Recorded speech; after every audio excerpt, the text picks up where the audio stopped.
To sell or rent, a question we've heard numerous times in the past 6 months. The answer is not as straightforward as it seems.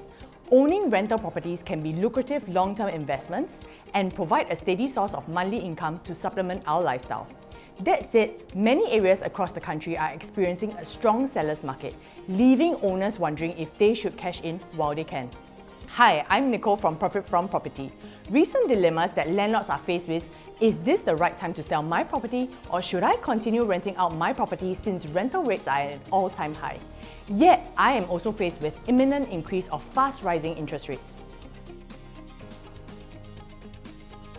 As investors ourselves, we always focus on one thing.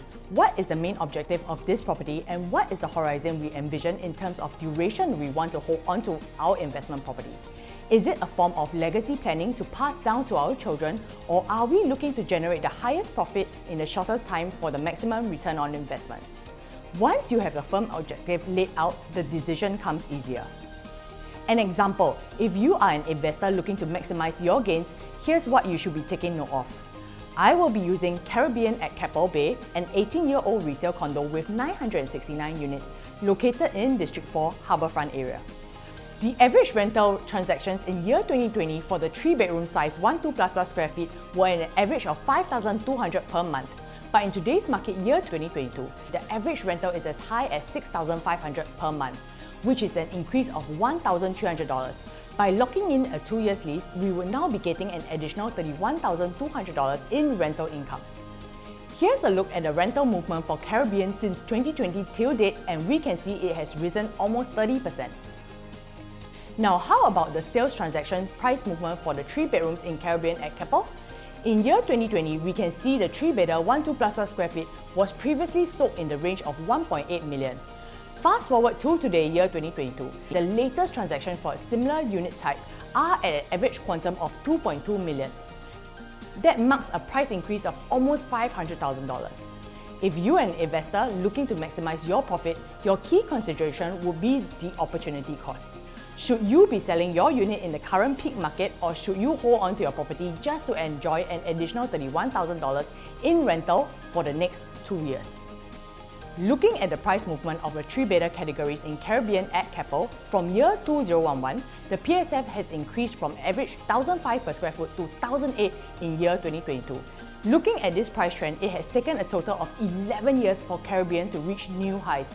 By taking the opportunity to cash out at this point, it will ensure that you are taking back your profits at an optimum peak.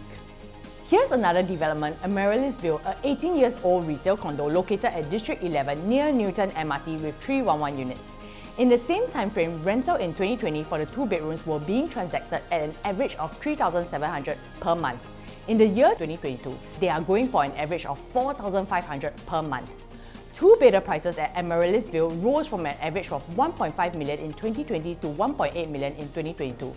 Similar scenario whereby we can see that rental rates and value of property prices are increasing.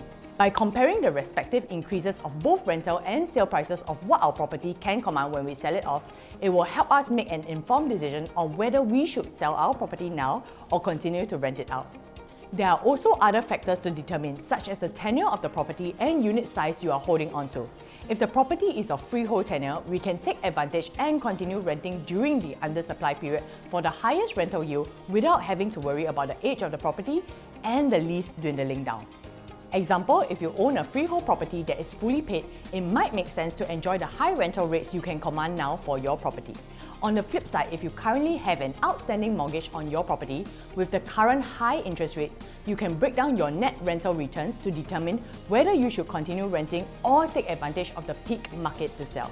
Using the above Amaryllisville condo as a quick guide on your breakdown, assume your purchase price at 1.5 million with a mortgage loan of 75% of your purchase price at 1.125 million and current interest rates at 2.5%, your interest cost monthly is an average of $2,250, factoring your property tax and maintenance costs at $750 monthly.